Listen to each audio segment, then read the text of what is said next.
Hello! So, today I'm going to take you on a journey. We are taking a drive back from our holiday house in Kelso in Scotland, in the Scottish borders. It's about an hour's drive home. It is a beautiful Friday morning, and now that I'm working part-time, I have Mondays and Fridays and Saturdays and Sundays off. So it seems like a good idea to take more time to share in different ways. And in this video, if I decide to post it, if you're watching this, it means I did, then I'd like to cover really the vulnerable aspects of my childhood and talk about the inner child healing that I'm going through. And so, first of all, if I describe my current kind of journey in my life, well, I'm 45, married with 2 kids. I've had a long career so far in software development as a developer, and then later into management. And there's so much of my life in my kind of what I call my 3D aspects of my life. So the day-to-day, you know, just being a human, getting on with what we do, as well as, you know, healing, darkness clearing, music, meditations, and mentoring others. And I recently started a group as well, a membership group.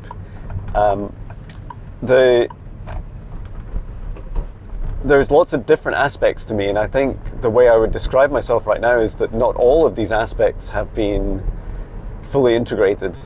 In that, when I'm in different modalities, so when I'm in my day job, I don't or haven't always brought in all of me.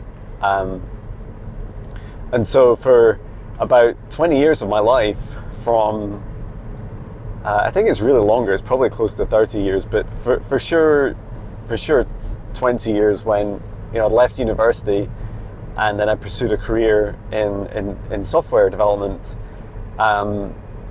The really interesting thing was that, like, I dedicated very little time between my 20s and into early 40s. I didn't really explore much beyond my own software development. Like, in the early 2000s, I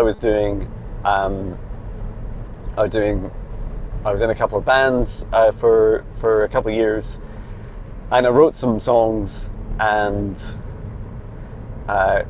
just didn't really take it any further. I think some of it was self-confidence, a lot of it was self-confidence in my own musical abilities, but also I really struggled with songwriting. I had a small burst where I wrote quite a few songs, maybe like 10, and then I just stopped. I didn't think the songs were very good, and we're our own worst critics. And then there's also, I was in a covers band for about 5.5 years, through to, if I get this right,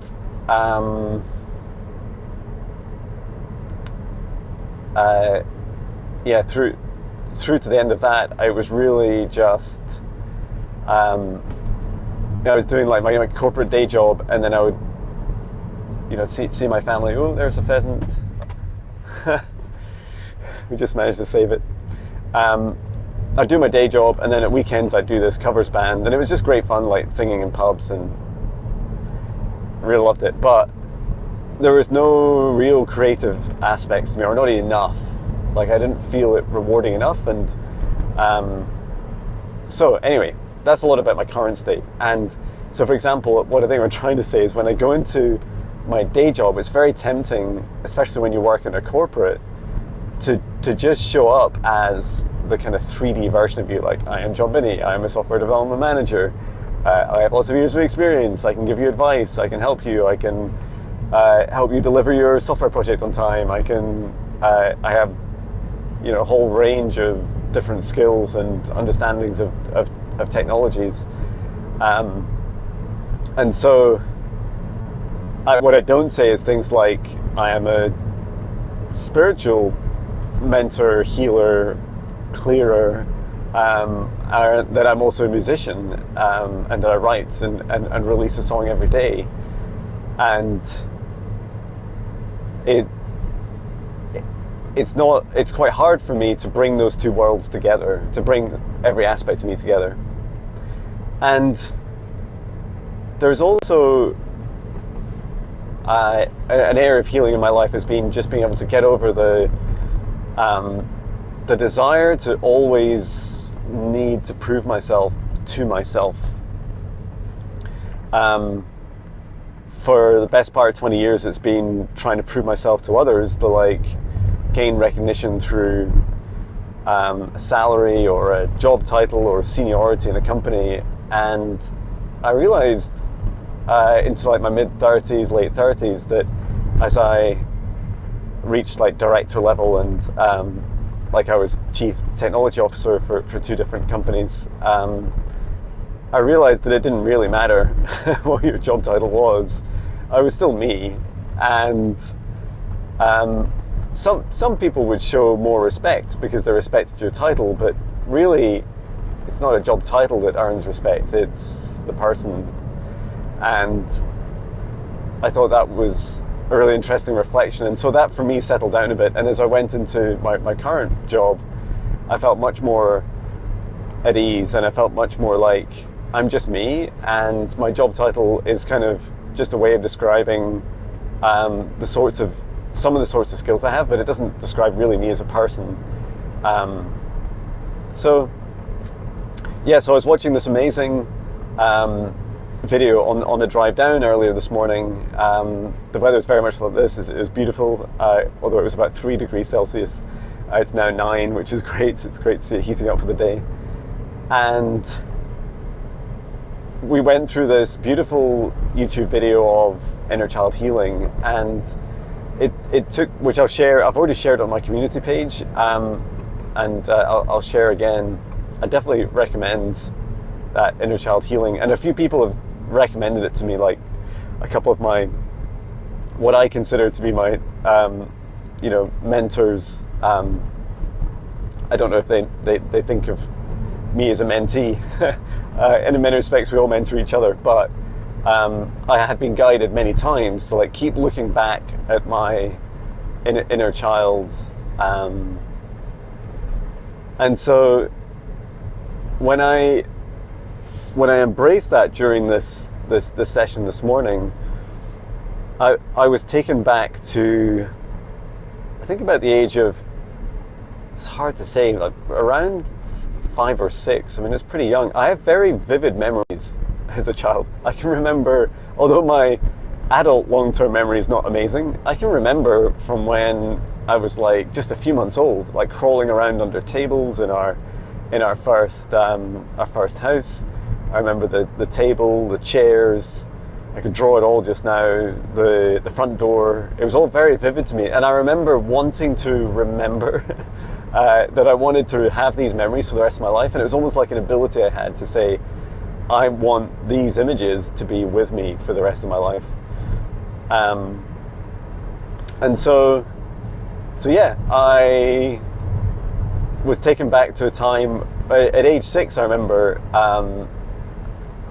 looking out the window from my house in North Berwick in Scotland, and it was a beautiful house, and it overlooked the view overlooked the sea, and it was just a stunning view. I remember thinking, I'm really happy. There's so much in my life is just so good. I had lots of friends. I was really happy at school. I really enjoyed, my hobbies were quite vast. I play a lot outside with my friends. I would have a lot of similar patterns I have today. I would get up early in the morning and I'd go out down to the beach, which was just next to our house, and I'd build beach huts and dens, and I'd go and sit in them, and I'd maybe go and listen to my Walkman, or my stereo headphones, or I'd just like draw or write or sing. I also had like a skateboard, roller skates. I also made like a buggy that I pushed around the town, and I was often the first up in the town, like on a Saturday morning, and I just spend hours in the morning just doing different things. I also had a love for technology as well. I love taking things apart. I would take apart old tape players and VHS systems, and it just fascinated me, all of the creation of what people had put together to be able to make this thing work, and I found that fascinating. What else? But yeah, something happened. I don't know what the trigger was, but my parents were a big part of this. So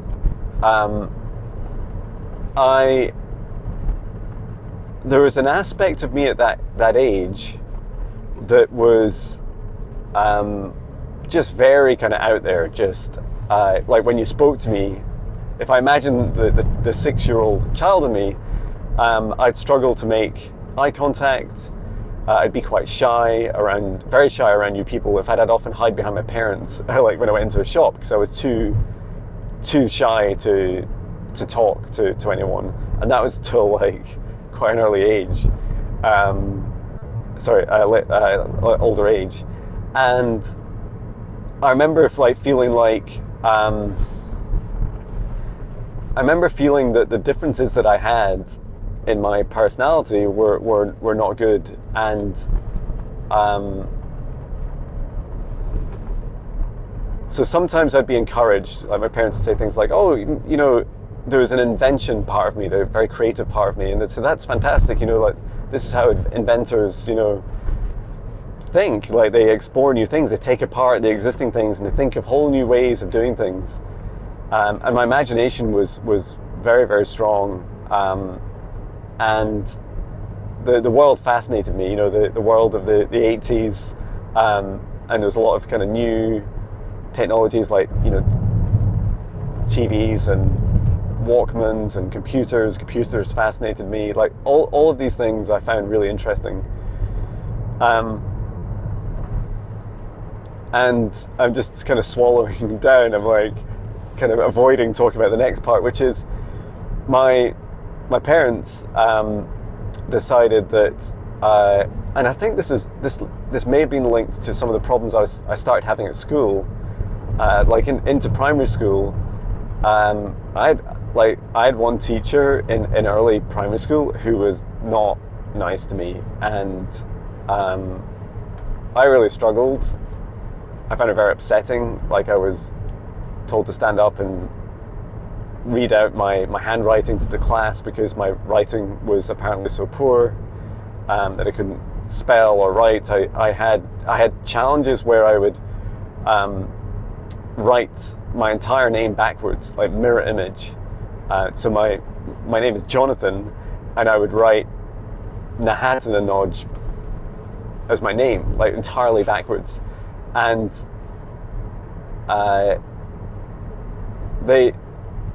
so there's also things like I had a lot of confusion about the letter B and D, because to me they were just like the same thing. And I quickly earned the nickname Nodge because it's John backwards. And I remember I'm just having some recollections of sometimes I'd write my name like on a card, like a birthday card or something, completely backwards in mirror image. And some people would say to me, oh, that's amazing. How do you do that? And I'd say, I haven't done anything. All I've done is just write my name. And they said, no, look at your name. It's like completely backwards. Like the whole thing is mirror image. And I just remember thinking, and then eventually I'd see it. Eventually I'd be looking at it. It's like, hey, you're right. I think it is completely backwards. But I saw no gift in it. I saw it as like just a really bad thing. It's like, why does no one else have this problem? And then I had problems with like left and right for ages. Like I just struggled with which is which. And yeah, you know, on reflection, like the more I talk about these things, the more these memories are coming out. I find that fascinating, very healing. So yeah, if you were to talk to the 6-year-old me, I would likely be, my eyes would be wandering around, I'd be thinking about different things, I'd find it hard to concentrate on the thing you're talking to me about. And as I started to have problems at school, my parents' reaction was to try and help me focus. And so I remember my dad would say to me, you know, focus, John, focus on, it's like, we remember on the old television sets we had, there would be a number for every channel, and there was 9. I think the TV could do 9 channels, and this analogy is also fascinating. And so my father would say to me, he'd say, look, when we're talking to you, or when you're at school, or when you need to focus, it's like you're drifting off to like channel 9. You're just like, you know, drifting away, and you're not really focused on the matter in hand. And you know, you're never going to get far in life if you're just wandering around thinking different things.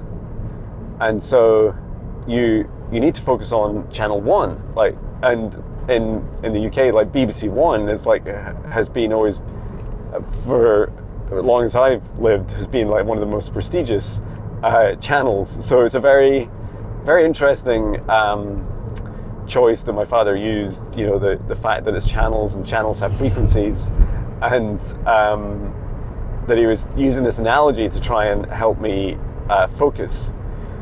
And I found it really hard to hear this. I found it very upsetting. I felt that I was inadequate. I felt that I wasn't enough. I lacked self-worth. It was like, I think there was part of me, although I couldn't articulate it at the time. When I reflect back, I feel like actually I am all 9 channels, and I dance between all of them, and that there's no one channel I want to stay on or be forever. And so if I'm being pushed and restricted into just one channel,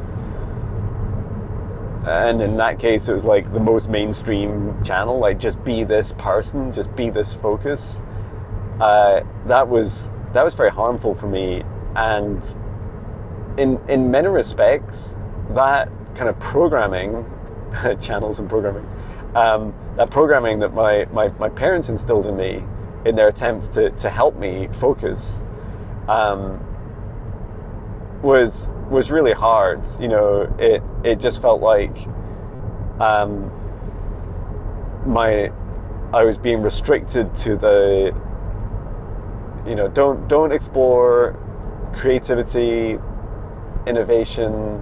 And they never said these things, but you know, it was just about focus on this one thing in hand.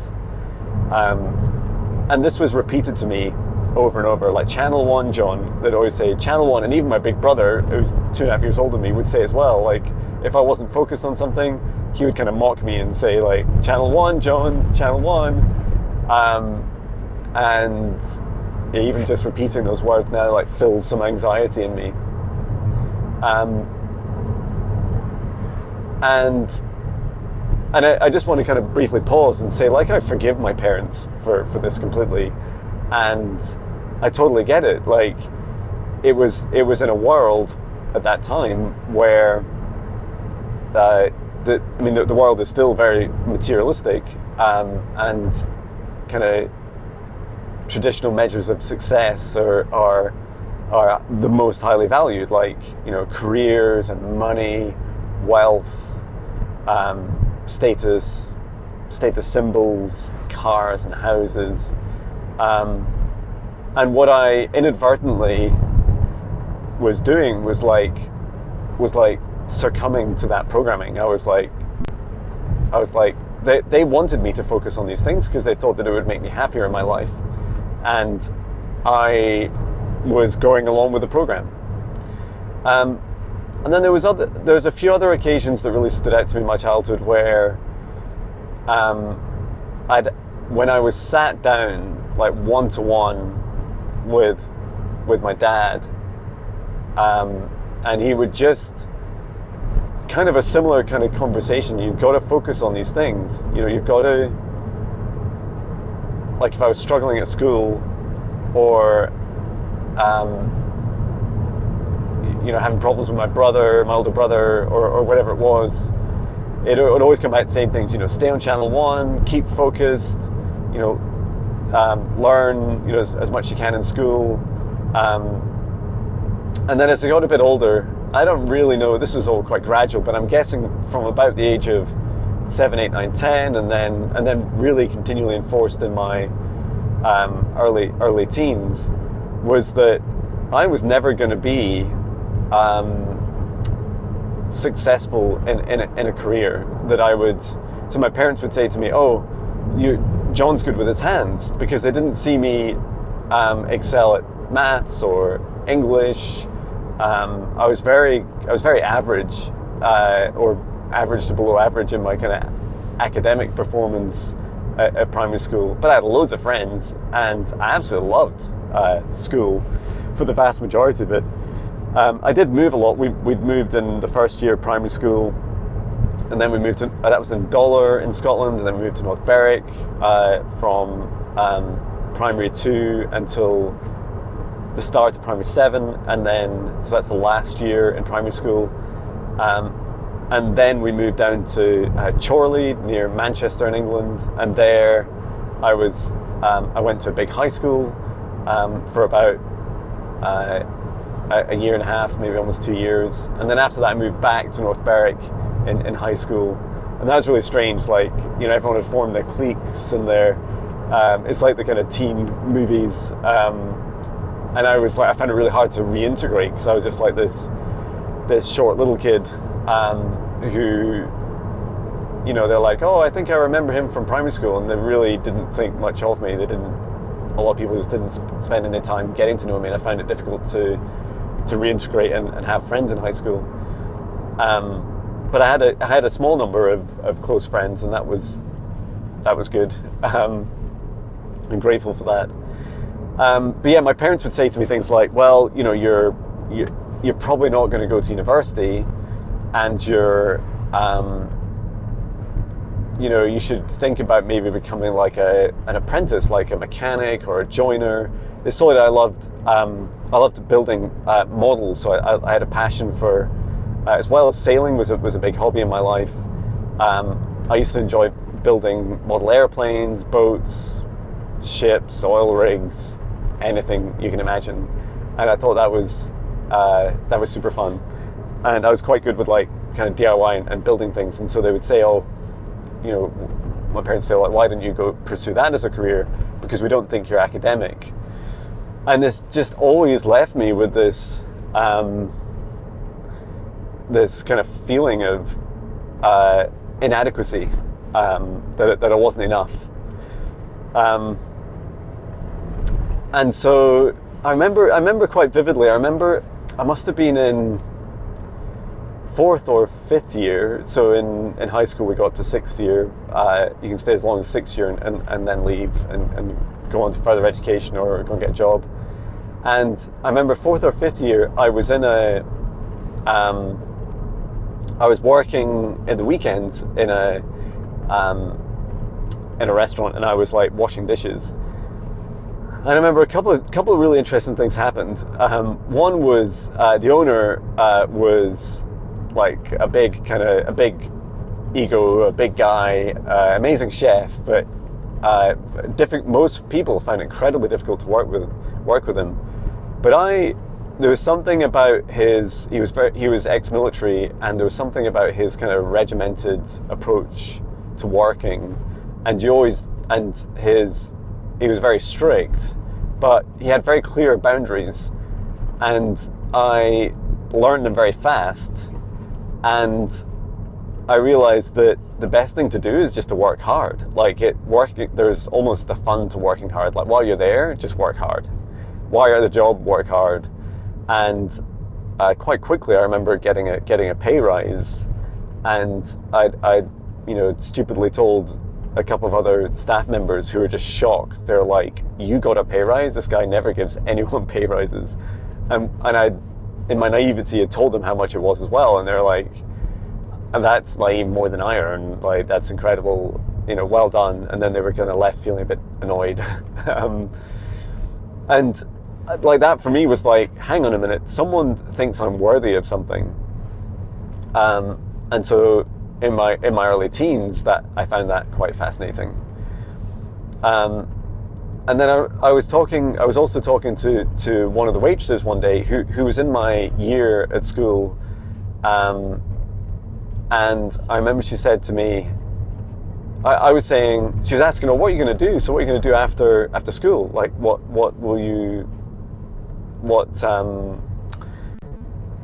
career will you explore? What university course will you do?" And I said, I don't know. I don't think I'm going to go to university. I just said, I don't think I can. I'm not clever enough to go to university. And she said, "Well, why not? Why aren't you clever enough?" And I said, "Well, you need to have lots of grades, and I just don't know that I could do all that." And she said, "Well, why?" I said, "Well, I think I'm better with my hands. Like, I'm better doing, something more practical with my life, and not using my brain as much." And the irony was that her dad was also a teacher in the high school, and he was running a class for the first time, which was it was called technical studies, and it was like electronics and physics kind of mixed together. And I really excelled at it, and I was helping the teacher. It was a very small class, the first time I was running it, and I helped the teacher a lot understand the material, and I just logically worked through it. And I was also starting to do better at computing, and I realized maybe there is some hope here. Maybe there's enough for me. And so I was still very much in this frame of mind of I'm not good enough, but I was starting to think, well, maybe there's a way. Maybe I can meet the lowest kind of entry bar into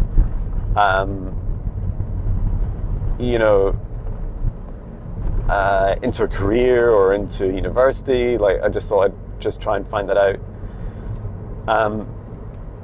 So around the age of 15, 16, my parents divorced. And that's a whole other story, but my dad left home, and he moved over to the other side of Scotland, and started a new kind of life with his new family. And he would come back every week or so, and I have a younger brother who's about 8.5 years younger than me, and he would drive. My father would drive over a couple of hours over, and he'd come and visit my younger brother, because we were constantly reminded how kind of vulnerable he was, and how he would be most impacted by my parents' divorce. And I remember many visits happening, and I was just thinking, well, why isn't my dad, literally my dad would come and pick up my younger brother, and then they'd go off to the cinema together, or they'd go off and have lunch together, or do something together. And I really miss my dad, and I was never invited. And I found that rejection really, really hard. My older brother had moved out. Another kind of reinforcing theme for me that I think I missed out was that during my childhood, my older brother was always seen as the most successful. So he was.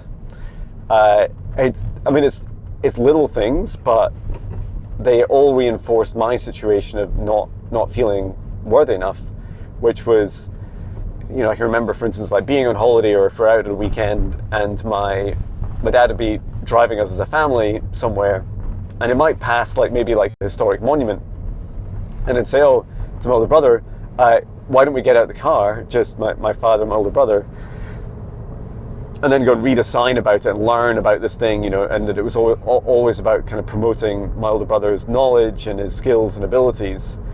And I was never invited out, you know, or maybe sometimes I'd asked to come out, but then I was kind of just left to the side as they focused together on like learning, like, oh, like what happened here, and you know, what's the history, and how does that relate to our ancestors, and also there was a lot of pressure, you know, on my older brother to be kind of traditionally successful, you know, to be academically successful and to have a career, and also my brother was kind of filled a lot more with, you know, I guess ideas of grandeur, you know, of my father had a successful career in at the time in textiles, and he was like managing director of textiles companies. And then for me, I was like, I just saw him like trying to encourage my older brother to do the same thing. But for me, it was just, I was given this message, well, you know, John, get on channel 1 first, and then we can, you know, talk about whether you should be kind of part of this too. So yeah, all that was going in my mind. And by the age of 16, my parents divorced. My dad had moved out, and I was just kind of left in this situation where I just didn't think I was worthy. But I had met my wife, my beautiful wife, Kirsten, and we met when I was 15, just before my parents divorced. And it was really interesting. Like I was just picking up on earlier about the fact that I started to realize there might be a bit of hope in me being able to like have a career, you know, to have it, or to, should I be more specific and say, to have a happy life, you know, to not just feel like a failure. And something changed in me, and I became much more, now I describe it as surrender. I describe it as like, just what will be, you know, and be happy about it, like be excited about some amazing things will happen, and so don't worry about it. And it was maybe only a few weeks, maybe a couple of months of this kind of mentality. And I remember like getting a haircut, getting a new jacket, like taking more pride in my appearance. And that's when, you know, when Kirsten came into my life, and I was just like, oh wow. And you know, she's just such a beautiful angel of a soul, and has, you know, at that time and still continues today to just revolutionize my life. And so when I'd met her, I had another incentive to want to go to university, because she was going to go to university, and she is very kind of academically gifted. And so I thought, right, like this is a whole new take on happiness. It's like I'm going to like study hard and get through these exams. And I did enough to get into university. So I went into university, and I had a lot of problems in university where, when I look back at it, I was still broken. You know, I was still like my parents' relationships, and you know, everything from addiction to, you know, kind of broken marriage, but still kind of together. And then, you know, not and my older brother kind of starting to rebel against his childhood and expectations for him. Like, it was all very messy for me. And so all I'd done when I left home at the age of 17, I was very young, but I'd not healed any of this, right? I'd just taken all this baggage and just literally carried it with me. And I remember something. There was something very symbolic where, around the age 14, 15, 16, as my father had been spending less and less time in the house and then eventually left home, and my mum was really struggling, you know, and I realized that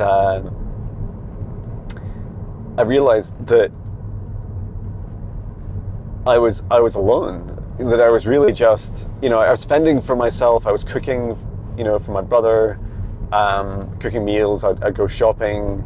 My mum would either be going through kind of difficult bouts of being down or working, and so she wasn't around much, and I was working as well. I had like one or, depending on the year, sometimes one or two different jobs to bring in a little bit of money each week.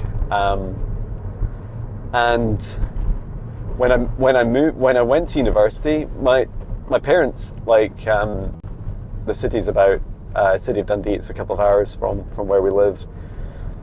Like, they didn't take me. Like, I had to ask like friends to help move my stuff, and it was fascinating because I didn't really understand the effect of all this that it was having on me. So I went into university, like, I just, you know, I had you know, a meltdown in many respects, because I was broken, but I didn't understand how, like what was going on, why, you know, I should be happy. Hey, I'm at university, like, I'm making progress. I've got a beautiful girlfriend, now my wife, and I have friends. I had a great social life, but I was on this path of self-destruction through drink and drugs, and I was just for years. And in the summers, I would go, when I went back home, my mum had moved into like a bed sit, and I would go and sleep on the sofa for the summer, and I would work during the day. I'd work in my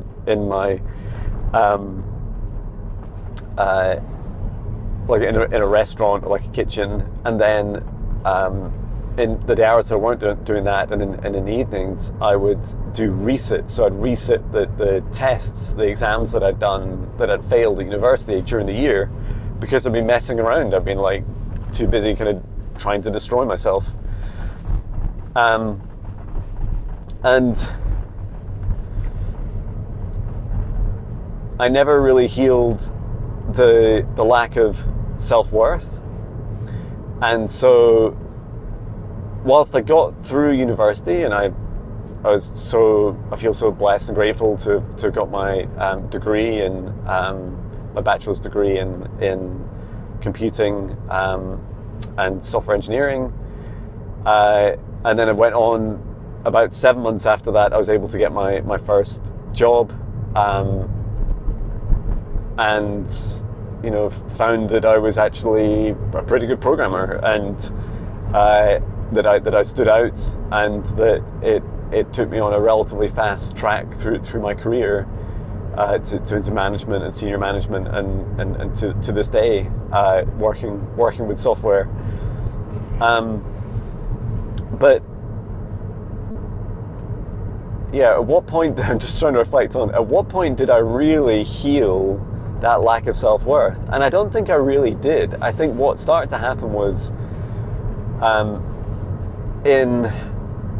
after my mid-30s, so I'd just reached like the technical director level, and like CTO level in a couple of companies, and I started to realize that, what's the point? Like, it's just a job title, and who cares, like, who reports to who, and, you know, there's not a lot of glory, and wasn't always much more money in continuing to keep working your way up the ladder and being obsessed by it.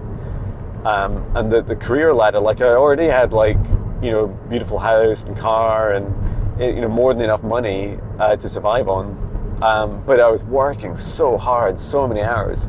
And there was also huge gaps in my life, like, just, you know, at the weekends, I would just drink, because I was like, what is there to do? There's nothing, is this in life? Like maybe go to a restaurant or, spend time with the family and the rest time just drink. And yeah, I struggled with that.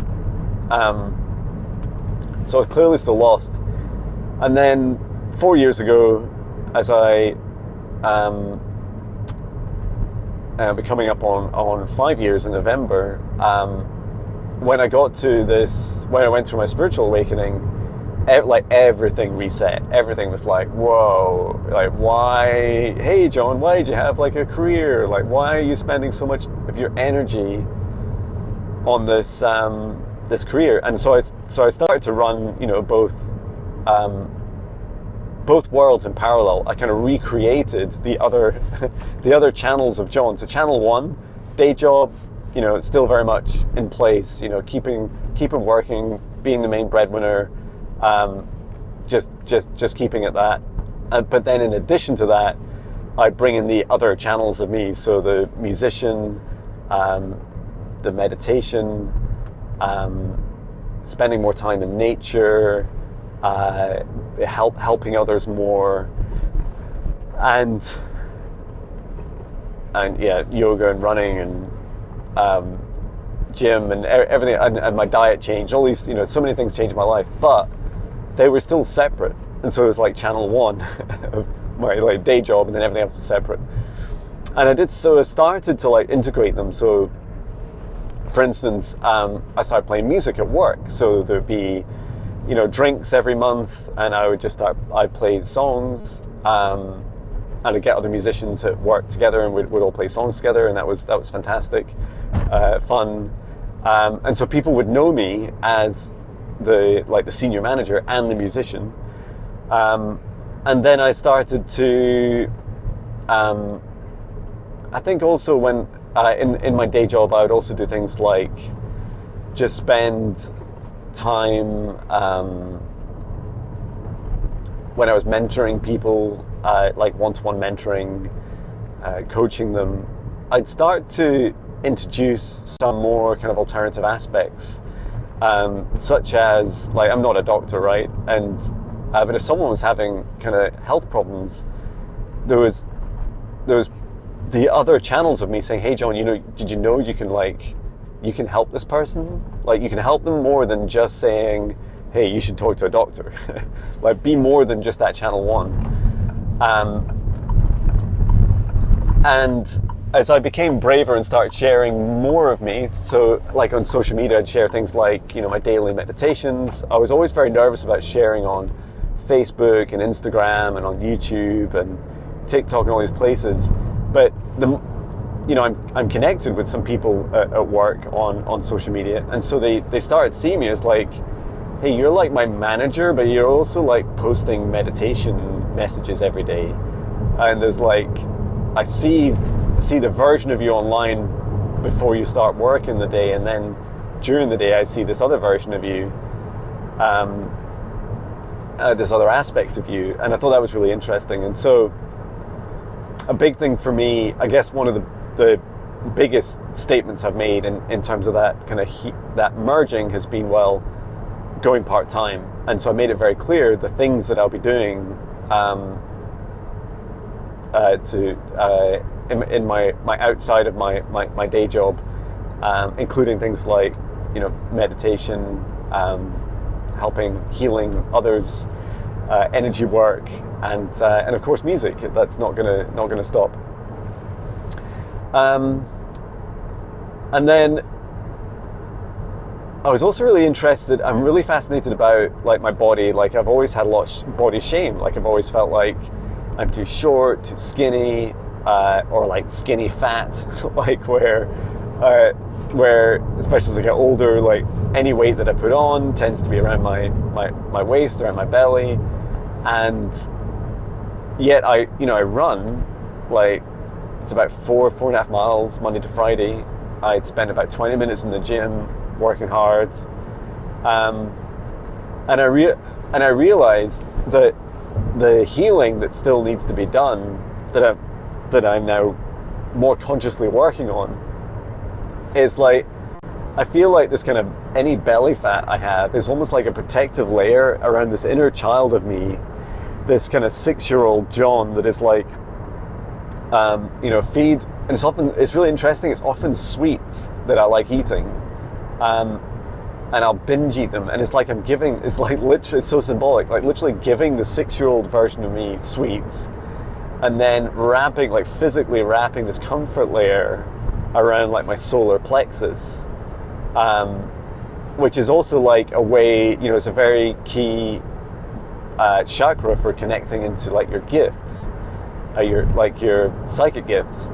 And so I'm like kind of wrapping this protection around the other channels that aren't channel 1.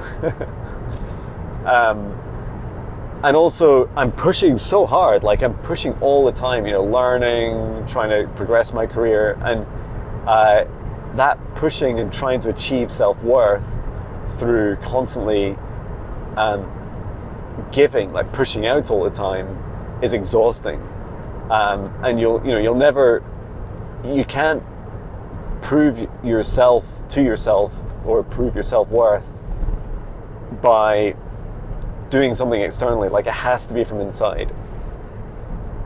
So yeah, where am I now? I'm much more conscious of this, and I really enjoy these journeys that I'm taking into my inner child.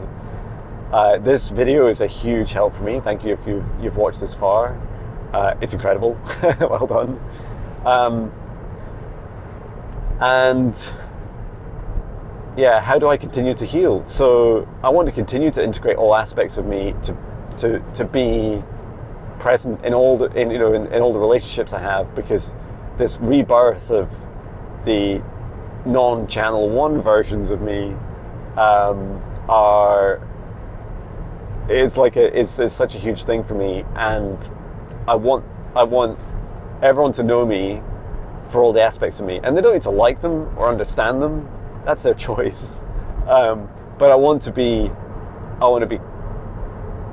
continue to work on that confidence and self-worth, and say, yes, I am worthy. Like, yes, it is really an achievement to write a song a day, and yes, it really is an achievement to have had a successful career in software development this far. And I want to acknowledge that in myself, and just feel and just thank that inner child version of me, that held back for like 2 decades, a lifetime, to wait for me to really wake up to all aspects of me again. And it's definitely something I'm going to continue to do. Even just this conversation just now has really helped me reflect on the different areas I need to continue to heal, and the memories I need to bring back. And I have a sense that there are some memories I don't remember that I'm burying, and I am keen to explore those as well, to help better understand the wounding, and therefore I can then work on the healing. And yeah, I'd just like to express my thank you to you for watching this. Thank you to everyone in my life. Thank you to my parents for taking me on this journey, or instigating the journey, and I forgive them. I forgive myself for allowing myself to be programmed. I forgive myself for not feeling worthy enough for so long, and some of that still exists today. And I am so grateful for all the experiences. I was so lucky to be able to go to university, to meet my beautiful wife, to be blessed with such a beautiful family and such love and abundance in my life, and for all those people that I kind of rubbed up against, typically my manager, when I would be like trying to push so hard at the next level in my career, like always trying to get to the next stage. And it's all good. Like I thank you, I forgive you, I forgive myself. I'm really excited to let that inner child version of me, like, you know, fully reintegrate and heal within me. I have I have such a playful side to me, and I'm just so grateful for it, and I love it when I see it in others, and I love it when they you know, they spark the inner child in me, and I'm so grateful for having such abundance to be able to now work part-time in my day job so that I can spend more time having fun doing these things. And this is one of them, being able to go on a couple of hours of beautiful drives this morning and share this healing experience. So yeah, what can I say? And finally, a thank you to you. Thank you for all your support and love, for watching my videos, for liking, commenting, subscribing, sharing, for listening to my songs, and just for being there, for being with me now for what feels like so many years, and for many of you so many lifetimes as we reconnect in this lifetime. And yeah, just really excited for the future. So it's now, it's like right now. So thank you, and I hope you have a beautiful day. And if you've got inner child healings you'd like to share, please comment below. Let me know if you have any tips or tricks